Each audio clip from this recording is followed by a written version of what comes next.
समस्या अनेक समाधान एक ये रोग पर निदान मान रही आयुर्वेदिक हो होमियोपैथिक हो एलोपैथिक हो से प्रत्येक समस्यार समाधान सूक्ष्म मध्यम एवं स्थूल माध्यम रही तेणुक आपण मान कौन समस्या मान थाए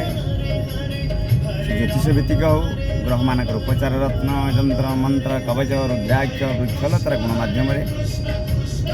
कि वास्तुभित्तिक किसी समस्या मान यदि रही है तार समाधान आपण मैंने से भाई शास्त्रीय मत अनुसार अति सरल सूक्ष्म मध्यम कि स्थूल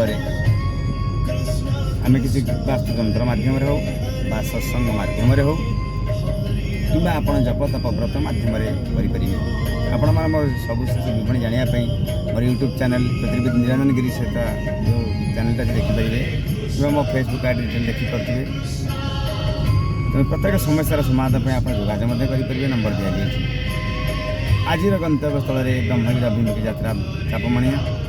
वास्तुभित्तिक समस्या जहाँ रही है समाधान यात्रा रोचे जय जगन्नाथ।